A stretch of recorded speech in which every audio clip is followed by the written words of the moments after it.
नमस्कार दोस्तों, स्वागत है आप सभी का आपके अपने YouTube channel maths by Pradeep Sahu पे। मैं प्रदीप साहू आप सबका स्वागत करता हूं। और जैसे कि आपने कल वीडियो देखी होगी, हमने सिलेबस के बारे में डिस्कस किया था और कहा था कि कल से हम स्टार्ट कर देंगे। तो आज जो हम चीज़ें पढ़ेंगे वो बिल्कुल आपको ये दिखाने के लिए है कि एग्ज़ाम में क्या आया था, रियलिटी में जो चीज़ें आई थी पहले के एग्ज़ाम में, हरियाणा पुलिस के एग्ज़ाम में, वही क्वेश्चन आज हम करेंगे और उसी के हिसाब से हम सिलेबस को कवर करेंगे बच्चे। ठीक है, तो जो बच्चा नया है चैनल को सब्सक्राइब कर लेना, वीडियो अच्छी लगे तो लाइक शेयर ज़रूर कर देना। और जिस भी बच्चे को इन सब क्वेश्चंस की PDF चाहिए वो यहाँ पर टेलीग्राम पर जा कर के सर्च करना मैथ्स बाय प्रदीप साहू, और वहाँ पर जो चैनल है उसको ज्वाइन कर लेना। वहाँ से आपको सारी PDF इन्फॉर्मेशन और वीडियोस मिल जाएंगी। और सेट और सबसेट की वीडियो मैंने डाल दी है प्लेलिस्ट में, हरियाणा पुलिस के नाम से प्लेलिस्ट भी बना दी है। ठीक है, तो वहाँ पर आपको सब वीडियो मिलेगी हरियाणा पुलिस से रिलेटेड। ठीक है, चलो आगे चलते हैं बच्चे। पहले क्वेश्चन की तरफ चलेंगे अभी हम।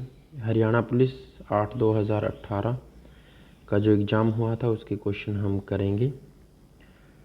पहला क्वेश्चन, इस पेपर के अंदर बच्चे आपके 13 क्वेश्चन आए थे मैथमेटिक्स के। ठीक है, 13 क्वेश्चन आए थे टोटल मैथमेटिक्स के।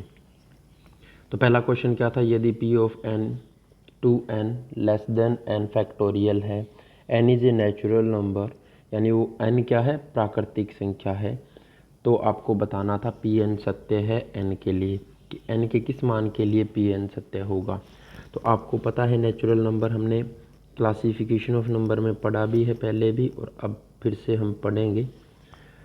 तो आपको ये बताना है कि Pn यानी n की वैल्यूज़ रखनी है। आपको क्या दे रखा है, आपको यही दिया हुआ है ना कि 2n less than n factorial, 2n less than n factorial.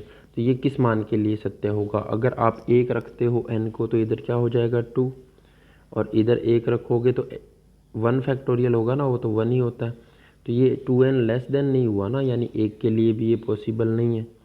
तो 1 के लिए नहीं है तो 2 भी रख के देखोगे तो क्या आएगा यहाँ पर 4। ठीक है, और यहाँ पे 2 फैक्टोरियल कितना होता है, तो 2 ही होता है, तो 2 के लिए भी असत्य हो गया। यानी इसने क्या आंसर क्या दे रखे हैं, किसी n इज ग्रेटर देन 2। ठीक है, पहला क्या है, n इज ग्रेटर देन 2। 3 के लिए देखते हैं, तो 3 रखोगे यहाँ पर तो 3 दूनी कितना हो जाएगा, 6 हो जाएगा, और 6 होने के बाद में लेस देन है तो 3 फैक्टोरियल भी 6 होता है। 3 फैक्टोरियल कितना होगा, 6 होगा, तो वहाँ भी नहीं है, यानी ये ऑप्शन तो नहीं होगा। लेस देन 2, ग्रेटर देन 2 तो है ही ना। 1 मिनट, ग्रेटर देन 2 के लिए अभी 3 से चेक करते हैं। तो P का वैल्यू अगर 3 रखी आपने, अब 4 रखोगे तो लेस ग्रेटर देन 2 में तो 3 आता है, तो 3 पे नहीं हुआ ना, तो ये कैंसिल होगा। ठीक है, अब अगर आपको चेक करना है ग्रेटर देन 3 पे तो 4 से चेक करते हैं। अगर 4 से आपने चेक किया तो ये हो गया 8, और 4 फैक्टोरियल कितना होगा, तो 4 इंटू 3 इंटू 2 इंटू 1 यानी 24 होगा। ठीक है, तो इसके लिए ये पॉसिबल है। इसी तरह जब 5 रखोगे तो ये हो जाएगा 10, लेकिन 5 फैक्टोरियल तो 120 होता है, यानी ग्रेटर देन क्या होगा, n की वैल्यू क्या हो जाएगी, ग्रेटर देन 3 हो जाएगी। ठीक है, n की वैल्यू क्या हो जाएगी, ग्रेटर देन 3 हो जाएगी। इसमें आपको कन्फ्यूज नहीं होना है, ये n के लिए ही बोला है इसने, यहाँ पर n लिख सकते हो आप, किसी n greater than 2, n greater than 3, n less then 4। ठीक है, तो ये किसके लिए होगा, n ग्रेटर देन 3 के लिए होगा। बच्चे नेक्स्ट क्वेश्चन पे चलते हैं, देखो क्या कहता है। सेकंड क्वेश्चन हमारा क्या था, इसने कहा 3 समुच्चय ए बी सी के लिए यदि a is the subset of, क्या दिया है, a is the subset of, इसका मतलब क्या होता है, subset of b and b is the subset of c। इसका मतलब ये है बच्चे कि a के जितने भी एलिमेंट होंगे, यानी अगर आप मान लेते हो कि एक a में लिखा हुआ है 1 2 और 3, तो वो सब के सब b के अंदर भी है, यानी b के अंदर कुछ एक्स्ट्रा भी हो सकता है। ठीक है, लेकिन 1 2 3 तो होंगे ही होंगे। b is the subset of c का मतलब क्या है कि अगर b के अंदर 1 2 3 4 लिखा हुआ था तो वो सारे के सारे सी के अंदर भी है, तो सी में कुछ एक्स्ट्रा भी हो सकता है, 3 4 5 6 ऐसे ये सी हो सकता है। ठीक है, तो अब इनमें से कौन सा ऑप्शन आपका पॉसिबल होगा वो देखेंगे। तो A union B is the subset of C. A union B का मतलब क्या है कि जी ए और बी की यूनियन का मतलब ये है कि जो कॉमन है उनको एक बार उठाएंगे और अनकॉमन को उनके साथ रख देंगे, वो यूनियन हो जाएगी। यानी ए यूनियन बी क्या होगा, 1 2 3 4 होगा। ठीक है, ए यूनियन बी। इंटरसेक्शन की बात करें तो सिर्फ कॉमन को उठाएंगे, 1 2 3 को उठा लेंगे। सेट और सबसेट की 3 वीडियो मैंने प्लेलिस्ट में डाल दिए बच्चों, वो वहाँ से आप देख सकते हो, सारी चीज़ें क्लियर हो जाएंगी। इज़ द सबसेट ऑफ सी, क्या ये सी का सबसेट नहीं है? है, चारों के चारों यहाँ पर है, 1 2 3 4, तो ये फर्स्ट ऑप्शन ही आपका राइट आंसर हो जाएगा बच्चे, और यही आपको करना था। चलते हैं नेक्स्ट क्वेश्चन पर, क्या कहता है देखो। क्वेश्चन नंबर 3, इसमें भी वही चीज़ें पूछी हैं आपसे कि G P N is equal to 2 to the power 2n-1 है, N is a natural number, तो किससे डिविजिबल होगा? नंबर सिस्टम का क्वेश्चन, डिविजिबिलिटी से। 2 टू द पावर n-1 ये किससे डिविजिबल होगा? तो आपको 2 टू द पावर 2n-1, तो n की वैल्यू अगर 1 रखते हैं तो 2 टू द पावर 2 हो जाएगा 4, -1 3, यानी 1 रखने पर 3 आया। नेचुरल नंबर 1 से शुरू होते हैं ना, 1 से इनफाइनाइट तक होते हैं नेचुरल नंबर। ठीक है, तो पहला ही 3 आ गया, इसका मतलब 4 से तो भाग नहीं होगा, 5 से भी नहीं होगा, और 6 से तो 2 और होना चाहिए था साथ में, तो एक ही रहा ना 3, तो 3 से भाग होगा ये। ठीक है, चलो चलते हैं नेक्स्ट क्वेश्चन पर, क्या कहता है देखो। क्वेश्चन नंबर 4, इसने कहा 0 और 50 के बीच में विषम संख्याओं का योग क्या होगा? तो आपको सीधा सा पता है कि जी विषम संख्याएं तो 1 से शुरू होगी, फिर 3 5 और कहाँ तक, 50 तक जाना है, तो विषम संख्याएं कौन सी होगी? 49 होगी, तो लास्ट क्या हो जाएगी? 49। एस एन का फॉर्मूला लगा दोगे, n/2 इंटू में a प्लस में l, ये लगाओगे, क्योंकि फर्स्ट टर्म आपको पता है, लास्ट टर्म आपको पता है, तो फिर हम 2a प्लस में n-1 क्यों लगाएंगे? ठीक है, n-1 इंटू डी नहीं लगाएंगे, हमने लगा दिया फर्स्ट टर्म और लास्ट टर्म, एपीजीपी में हम पढ़ेंगे। ठीक है, तो n/2, तो टोटल नंबर ऑफ टर्म कितनी होंगी? तो आपको पता है, अगर टोटल 1 से 50 तक पूछे तो 50 होती हैं, लेकिन विषम पूछिए तो 25 होंगी। 25/2, फर्स्ट टर्म क्या है 1, लास्ट टर्म क्या है 49, ये कितना हो गया टोटल 50, 2 से काटोगे 25, 25 25 625 होता है। डी ऑप्शन आपका राइट आंसर होगा बच्चे। ठीक है, चलो चलते हैं नेक्स्ट क्वेश्चन पर। ये क्वेश्चन स्टैंडर्ड डेविएशन से क्वेश्चन है कि जिस स्टैंडर्ड डेविएशन आपको दिया हुआ है n मानों के लिए x1 x2 x3 xn का विचलन आपको दे रखा है, तो अगर उसको चेंज कर दें x1 प्लस के, x2 प्लस के, x3 प्लस के, यानी इसके अंदर xn प्लस के में चेंज कर दें, तो स्टैंडर्ड डेविएशन क्या होगा, ये आपसे पूछा है। तो बच्चे कुछ भी जोड़ो, कुछ भी घटाओ किसी भी संख्या में, स्टैंडर्ड डेविएशन चेंज नहीं होता, सेम रहेगा, तो यही आपका ए ऑप्शन आपका आंसर हो जाएगा। स्टैंडर्ड डेविएशन में कोई चेंज नहीं आएगा, विचलन में कोई चेंज नहीं आएगा। ठीक है, ये ट्रिग्नोमेट्री से क्वेश्चन नंबर 6 देखो क्या कहता है।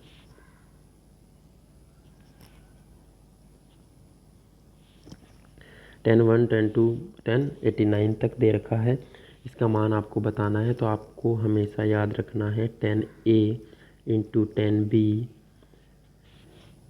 इज इक्वल टू 1 होगा कब? जब a plus B is equal to 90 degree होंगे। क्यों होगा?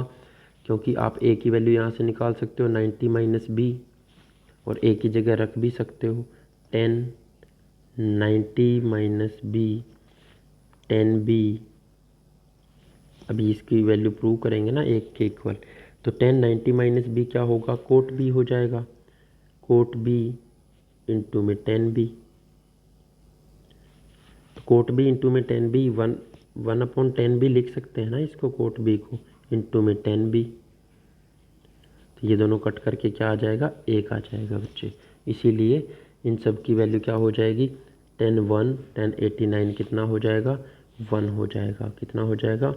1 हो जाएगा। इसी तरह 10 2 10 88, यहाँ 10 88 आएगा ना इससे पहले, तो वो भी 1 हो जाएगा। इसी तरह 10 44 और 10 46 भी क्या हो जाएगा, दोनों ये 90 हो रहा है ना सम, तो ये दोनों भी 1 हो जाएंगे। तो 1045 बचेगा, तो 1045 1 होता ही है, सबकी मल्टीप्लाई करेंगे तो 1 ही आएगा।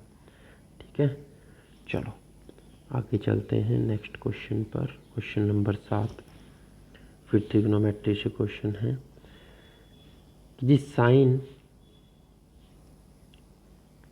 थीटा प्लस में cosecant theta is equal to 2 हो तो साइन स्क्वायर थीटा प्लस में कोसिकेंट स्क्वायर थीटा क्या होगा, ये आपको बताना था। अब आपको पता है कि अगर हम थीटा की वैल्यू देखें यहाँ पर इसको 2 बनाने के लिए, तो थीटा की वैल्यू क्या रखनी पड़ेगी, 90 डिग्री रखनी पड़ेगी। ये भी 90 पर 1 होता है, ये भी 90 पर 1 होता है। ठीक है, तो ये 90 हमने रख दी, तो दोनों क्या हो गए, ये 1 हो गया, ये 1 हो गया। अब थीटा की वैल्यू अगर आपके पास 90 है तो यहाँ भी रखोगे ना, यहाँ 90 रखोगे तो ये 1 और 1 का स्क्वायर करोगे तो 1 1 ही होगा, 1 + 1 2 होगा। यानी अगर आपको ये दे रखा हो साइन थीटा प्लस में cosecant theta is equal to 2, then sine to the power n theta plus cosecant to the power n theta is equal to 2 ही होगा, चाहे वो पावर कितनी भी हो, इवन हो, ओड हो, कुछ भी हो। ठीक है, चलो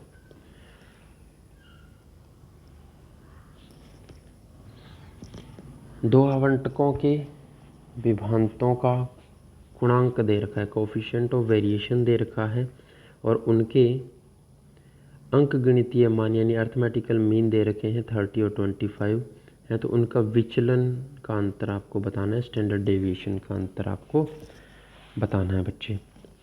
तो इसके लिए आपको क्या करना है, इसके लिए आपको करना है बच्चे कोफिशिएंट ऑफ वेरिएशन किसके इक्वल होता है, तो वो होता है स्टैंडर्ड डेविएशन इनटू में 100 अपॉन अर्थमेटिकल मीन के। तो ये वैल्यू रख देनी है आपको। तो फर्स्ट का निकालेंगे तो आपको दिया हुआ है, क्या दिया हुआ है कि जी कोफिशिएंट ऑफ वेरिएशन कितना है, 50 है, किसके बराबर होगा, तो स्टैंडर्ड डेविएशन इनटू में 100 अपॉन अर्थमेटिकल मीन फर्स्ट का कितना दे रखा है, 30 दे रखा है, तो 30 हो जाएगा। 2 पे कटेगा, 15 पर कटेगा, यानी फर्स्ट का स्टैंडर्ड डेविएशन कितना आ गया, 15। ठीक है, इसी तरह जब सेकंड का निकालेंगे तो सेकंड का आपको दे रखा है 60, क्या कोफिशिएंट ऑफ वेरिएशन, तो 60 is equal to standard deviation of second into में 100 अपॉन अर्थमेटिकल मीन कितना दे रखा है, 25। ठीक है, तो यहाँ से कितने पर 20 दिए, 20 पंजे, ये 5 पर 5 5 25, स्टैंडर्ड डेविएशन सेकंड का भी कितना आ गया, 15। इसने पूछा है अंतर कितना होगा, डिफरेंस कितना होगा दोनों के स्टैंडर्ड डेविएशन का, तो दोनों 15 आए हैं, तो अंतर कितना हो जाएगा, 0 हो जाएगा। कितना होगा, 0 होगा। ठीक है, क्वेश्चन नंबर 9 सिंप्लीफिकेशन एपीजीपी से क्वेश्चन है बच्चे। इस क्वेश्चन का आंसर आपको कमेंट बॉक्स में करना है। देखते हैं कौन कौन बच्चे किस ने ये पेपर किया है और किसने अच्छे से तैयारी कर रखी है। इस क्वेश्चन का आंसर आप कमेंट बॉक्स में करोगे और फिर मैं नेक्स्ट वीडियो में इसको डिस्कस करूँगा। ठीक है, क्वेश्चन नंबर 10 पर चलते हैं। समीकरण में k का मान बताइए यदि इसके 2 समान मूल हैं, कॉमन रूट्स हैं। ठीक है, तो आपको पता है कि कॉमन रूट्स के लिए अगर इसको हम सिंप्लीफाई कर ले तो आएगा हमारे पास kx² minus 2kx plus 6 is equal to 0। 2 common root के लिए क्या होना चाहिए, b² माइनस 4ac किसके बराबर होना चाहिए, 0 के बराबर होना चाहिए। तो रख देंगे, हमारे पास k की वैल्यू आ जाएगी। b कौन सा है, तो b है 2k माइनस 2k। ठीक है, माइनस 2k² माइनस 4ac कौन सा है, तो 4a कितना है, k है, c कितना है, 6 है। ठीक है, तो अब यहाँ से ये किसके बराबर होना चाहिए, 0 के बराबर होना चाहिए, यानी ये कितना आ गया। अब उसको इस साइड में लेकर के जाते हैं और इसका स्क्वायर खोलते हैं तो कितना हो जाएगा, 4k² इज इक्वल टू, इसको इस साइड में ले जाओ 24k। ठीक है, प्लस का हो जाएगा ना, 6 चौके 24 प्लस का हो जाएगा ये, तो k से तो k कैंसिल हो गया, एक 6 चौके 24, यानी k की वैल्यू कितनी आ जाएगी, 6 आ जाएगी। बी ऑप्शन आपका राइट आंसर होगा बच्चे। कौन सा ऑप्शन राइट आंसर होगा? बी ऑप्शन आपका राइट आंसर होगा। ठीक है, चलते हैं नेक्स्ट क्वेश्चन पे। Question number 11। देखो क्वेश्चन नंबर 11 क्या कहता है।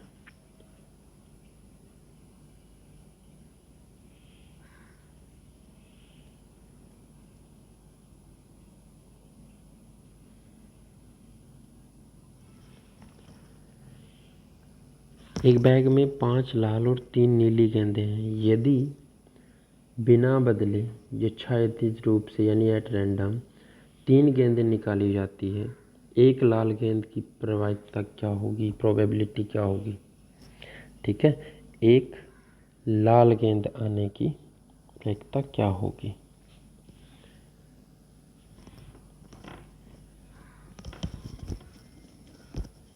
देखो 5 गेंदें हैं, टोटल कितनी है? 8 है। टोटल कितनी है? 8 है। 8 में से आपको 3 गेंदें निकाली जाती हैं। ठीक है, 3 गेंद निकाल ली जाती हैं उसमें।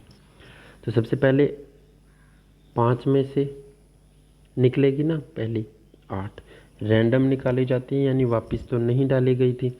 वापस नहीं डाली गई थी इसका मतलब क्या है कि जी इस बार तो 3 निकाली, फिर क्या होगा? 3 में बची कितनी है? 7। ठीक है, मल्टीप्लाई फिर क्या होगा? 3 गेंदें निकाली जाती है। इस क्वेश्चन में क्या किया गया है, थोड़ा सा चेंज हुआ है बच्चे कहीं ना कहीं। ठीक है, क्योंकि ऑप्शन क्वेश्चन के अकॉर्डिंग नहीं बन रहे। ठीक है, 4 बचेंगी, 4 में से 7 और फिर 3 बचेंगी, 3 में से 6। ठीक है, इस तरह से दोबारा मैं चेक कर लूँगा इसको, या तो लिखने में कोई गलती हुई होगी या फिर एग्ज़ाम में ऑप्शन में कुछ गड़बड़ हुई होगी। ठीक है, लेकिन एग्ज़ाम में इसका आंसर था 15/56। ठीक है, ये देख लेना आप एक बार, इसको मैं दोबारा से करवा दूँगा आपको। ठीक है, प्रोबेबिलिटी हम पढ़ेंगे उसमें, क्योंकि बहुत से बच्चों को एग्ज़ाम में भी इसमें कन्फ्यूजन हुई थी। तो स्टेटमेंट में कुछ दिक्कत है या कुछ और है, देख लेंगे इसको।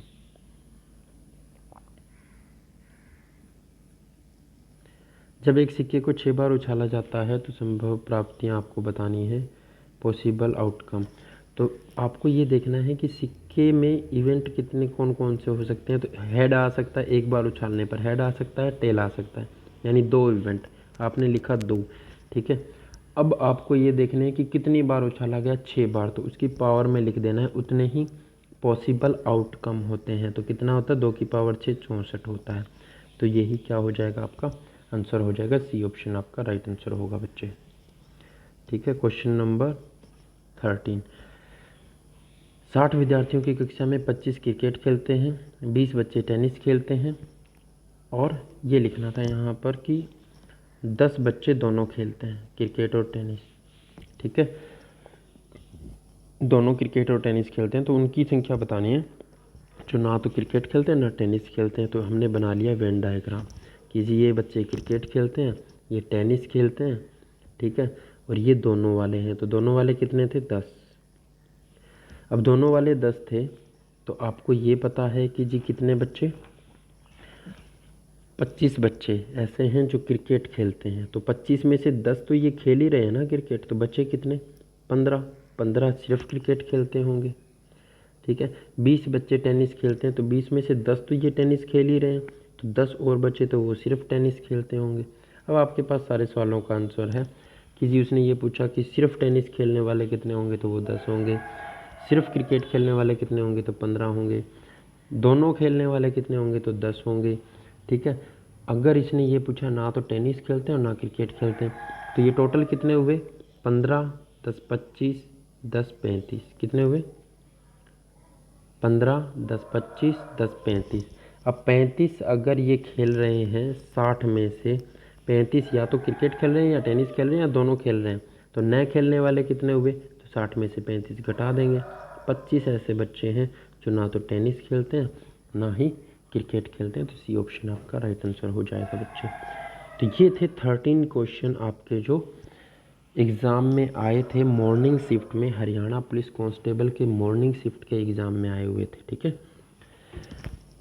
अगर बच्चे इनकी पीडीएफ चाहिए तो फिर से मैं बता देता हूँ, मैथ्स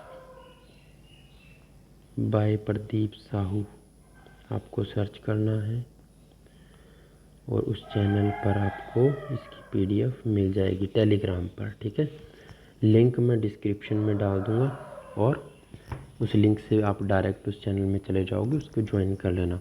नेक्स्ट वीडियो में फिर मिलेंगे अच्छे क्वेश्चनों के साथ। वीडियो कैसी लगी कमेंट करके ज़रूर बताना। जो बच्चे नए हैं वो चैनल को सब्सक्राइब कर लेना, और किसी को कोई भी प्रॉब्लम आ रही हो तो वो मुझे टेलीग्राम पर मैसेज भी कर सकते हैं। तो इसमें इतना ही बच्चे, नेक्स्ट वीडियो में फिर मिलेंगे। तब तक के लिए अपना और अपनों का ख्याल रखिए। Okay, bye bye, take care, love you.